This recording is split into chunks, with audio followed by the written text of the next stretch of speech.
Hello friends, how are you doing. आज हम हैं एक नई कहानी के साथ और इस कहानी का इनवान है कसक और इन्हें लिखने वाले हैं अब्दुल मजीद जज साहब। इसमें बहुत ही खूबसूरत तहरीर है उन लोगों के लिए जो औलाद की नेमत से महरूम हैं। उनके लिए एक है कि औलाद कितनी कीमती होती है, कभी ये वही जान सकते हैं जिनकी औलाद नहीं होती। औलाद एक ऐसी नेमत है जिसकी कदर वही इंसान महसूस कर सकता है जो ऐसी नेमत से महरूम होता है। वालिदैन अपने बच्चों की खुशियों की खातिर हर चीज़ कुर्बान करने को तैयार रहते हैं। उनकी जुदाई का सदमा वो बड़ी मुश्किल से सह पाते हैं। अजमल का शुमार इन लोगों में होता है जिसे खुदा ताला ने दो खूबसूरत बच्चों से नवाजा था, लेकिन इसके बावजूद वो उदास और बुझा बुझा रहता था। इसकी वजह ये थी, इसका एक बच्चा दुनिया में आने से पहले ही अल्लाह को प्यारा हो चुका था। यहाँ तक तो अजमल ने मुझे बता दिया था, लेकिन इससे आगे कुछ भी बताने में वो हमेशा हिचकिचाहट सी महसूस करता था। आखिर एक दिन मैंने इसको तफसील बताने पर रजामंद कर लिया और इससे सारी हकीकत अहवाल मालूम की, तो उसने बताया कि यार, अल्लाह ताला ने मुझे हर खुशी दी है, खूबसूरत प्यार करने वाली बीवी और फूल से बच्चे, लेकिन मुझे अपना वो बच्चा किसी सूरत नहीं भूलता जो अपनी पैदाइश से पहले ही मुझसे रूठ कर चला गया। मैंने पूछा कि बच्चे को क्या हुआ था, तो इसने बताया कि यही तो दुख है, मुझे आज तक मालूम ही नहीं हो सका आखिर बच्चे को क्या हुआ है। अजमल की आंखों में आंसू झिलमिलाने लगे। फिर वो खुद को संभालता हुआ बोला, हम हस्बे मामूल रात को सो रहे थे कि अचानक मुझे आहट सी महसूस हुई। मेरी बीवी साथ वाले बेड पर दर्द से तड़प रही थी।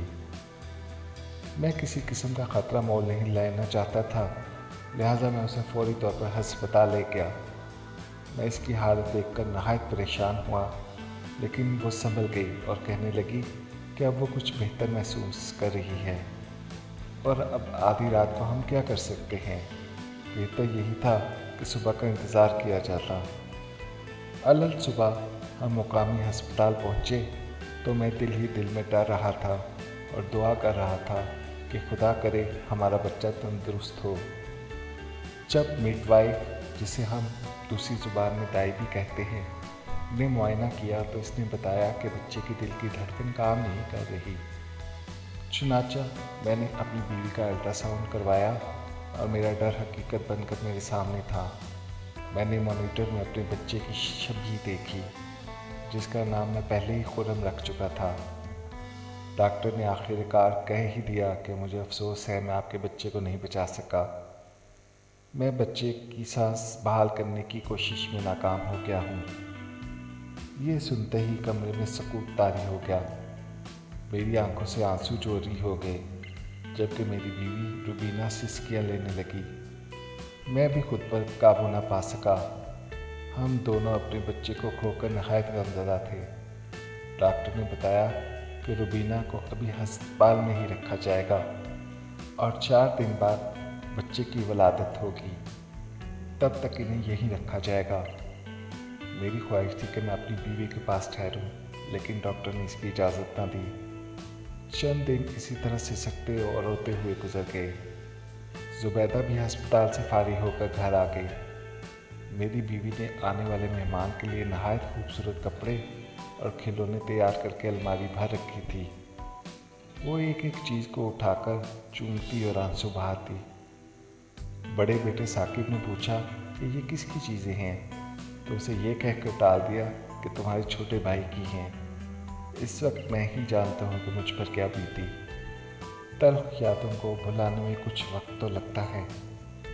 अजमल ज़रा ठहर कर बोला, वो घर जहाँ चंद दिन बाद बच्ची की किलकारियों की आवाज़ आना थी, अब वहाँ बिल्कुल खामोशी थी। हम दोनों मियाँ बीवी सारा वक्त उदासी और गम की कैफियत में गुजार देते थे और बड़े बेटे से भी गाफिल होते जा रहे थे। कुछ अरसे के बाद मेरी बीवी दोबारा उम्मीद से हुई। इस मर्तबा हम हर कदम पर चौकन्ना रहे और फिर अल्लाह ने हमें खूबसूरत बेटे से नवाजा। बच्चे को पाने की खुशी भी थी, लेकिन पहले बच्चे के खोने का गम निढाल किए हुए था। लिहाजा हम इस बच्चे की खुशियाँ मनाने से कासर रहे। बड़ा बेटा अपने भाई को पाकर बहुत खुश था। वो सारा वक्त इसके लिए कुछ न कुछ करना चाहता था, लेकिन मेरी बीवी भी इस बच्चे की शक्ल देखने से गुरेज़ा थी। एक लड़की बच्चे की देखभाल के लिए रख ली गई, वही इसे संभालती थी।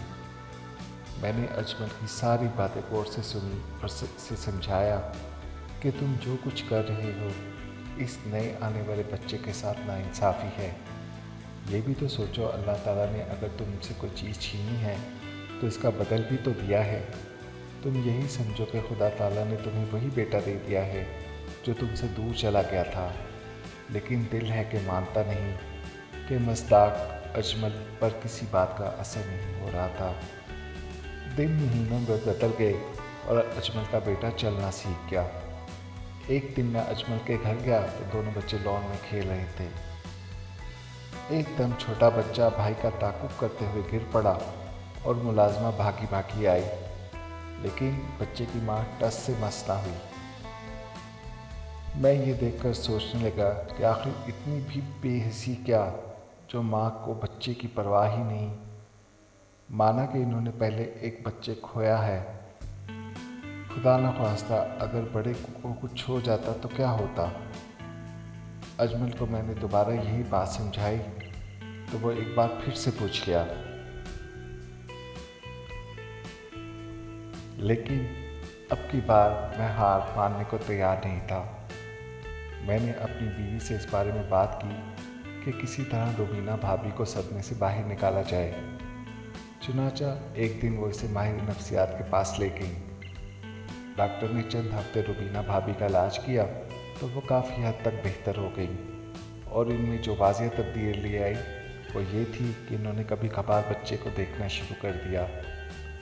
इब्तदाई मराहिल में ये भी बड़ी कामयाबी थी। उधर मैं अजमल को समझाता रहा, पत्थर पर भी कतरा कतरा गिरता रहे तो इसमें भी तब्दीली वाक़या हो जाती है।